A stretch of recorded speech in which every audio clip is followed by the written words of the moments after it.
Welcome to the weekly wrap with Coach Stevie G. This is where I take you through all round 11 results. So let's get straight into it. Well, young Connor, outstanding tipping young Connor. He smelt blood in the water and takes a massive bite out of the ladder, getting 7 correct. Only the Parramatta Eels was the game he got wrong, so unlucky, but great tipping, Connor. Happy 5-4-3-2-1. He was chirping all weekend on how great his round was, and he didn't disappoint. He was just short of getting his getting his picture on the thumbnail for taking out the round. But maybe next week, mate. Great tipping. All right, moving on to the overall ladder leader, and it's none other than Bunny Zados. He maintains the top of the ladder on 56 points with 5 correct this week. Mitch Scaife closely behind on 55 points. You've got Hayne playing moves into the third spot on 54 points, and then a host of people on 53 points, including Deputy LM, Cocky Try Hard, Lucky Ducky, Up Cronulla, Knowlesy the Fat Man, and Tipperary Panther. So that is our ladder's leaders. Now let's get straight into the teams comp. And we see Team Gaznia just pipping Team Churchill 34-32. We've got Scissor Happy having a great round with getting 6 correct. Young Junior Bomber as well. He got 5 with Captain Grumpy. So the daily endpoints actually went to those 3. So Scissor Happy was a reserve. She's actually come into Team Gaznia last week, I think it was, and I forgot to mention it. So Bomber dropped off. He forgot to put his tips in 3 times over the season so far. So he drops to the reserve bench with Scissor Happy moving into the main starting side. So she's contributed for her first or second week as a run-on player in that side. So well done, Scissor Happy. So she got the 3 daily endpoints this week.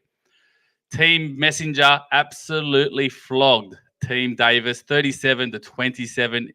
It was an absolute whitewash, and it was led none other than Happy 5-4-3-2-1. Now, when I said he was chirping all weekend, I didn't realise he was going up against Team Davis this week. So I'm not as happy for you now, Chris, hearing or seeing that you are one of the main reasons of why Team Davis got smashed.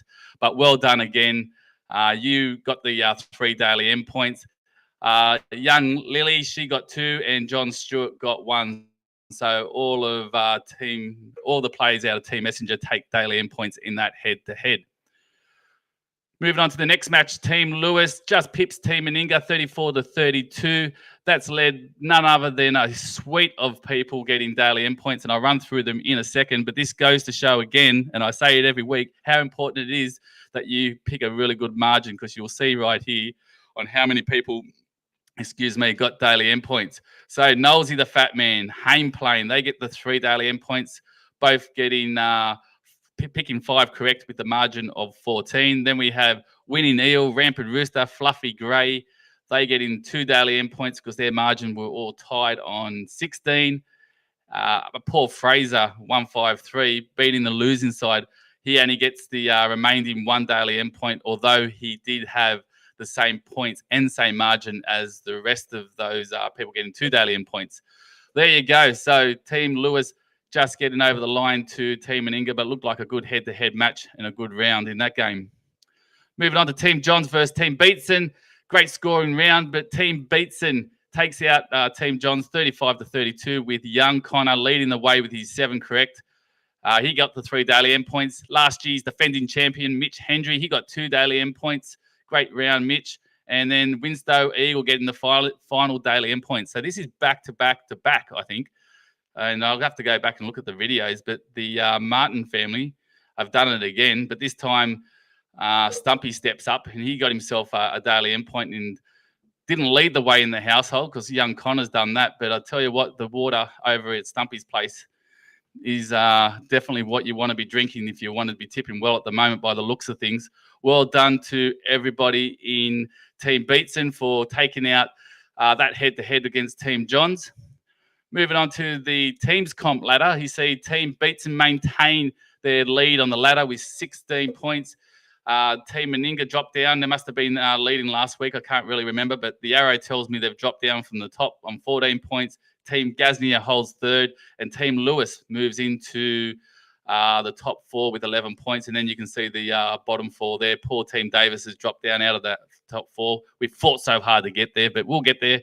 Again, there's plenty more time to go in the season. So round 12 fixtures, you see Lewis versus Messenger, Meninga versus Johns, Beatson versus Gasnier, Churchill versus Davis. They're the head-to-head games for the round 12 fixtures. And then moving on to the Daily M leaderboard. Bunnies of Doss still takes out the Daily M leaderboard with 12 points. Deputy LM on 11. Lucky Ducky 656 on 10 points. And then Cocky Tryhard. And let me just zoom out a little bit so you can see the rest of the ladder. So you can see there, Cocky Tryhard, the Beast, Pete 75, Coco Brown, Hain Plain, Winnie Neal, and Nolsey the Fat Man, all on 8 points. There actually wasn't much, if any, movement from my memory in the Daily M leaderboard. The top of the leaderboard didn't do as well as some of the other guys in the ladder, so they didn't really move too much, but there was plenty of Daily M points being given to the rest of the comp, so they were catching them very fast. So good luck if you're in that list or if you're close by. I know there's, if I think about that ladder, or the extended ladder that you can't see, I think there's a suite of people chasing down the top guys, especially close to that 8-point mark. So good luck, and hopefully you get Daily M points next week. Where are we up to? That's actually all of the teams comp information and updates. The final whistle last week was with Mick and Jamie. They were interviewed. It was a fantastic interview. I really enjoyed speaking to Mick and Jamie. If you didn't watch the final whistle last week, jump on to YouTube and click the video and have a watch. Leave a comment. There's plenty of banter on the video. There was a lot of rivalry between Mick and Jamie. They're very passionate about trying to beat each other. And I thought I'd make note that Mick got 4 right this week, and young Jamie got 2 right. So the trend continues, Mick. You're still extending that margin against Jamie. So I'll be looking forward to seeing what the results are next week. There's only 5 games for round 12. So that's obviously due to the state of origin. So there's plenty of teams on the bye. Have a look at who those 5 games are. It is a short round. It's easy to get the bonus point. So the bonus point is in contention every single week. So even though it's a short round, you could manage to still get a bonus point. So get those tips in, and hopefully you get 5 out of 5 and snap yourself a bonus point. But that's pretty much everything that I wanted to cover off. As I always say, keep your tips smart, your banter sharp, and remember, it's all fun and games until the final whistle.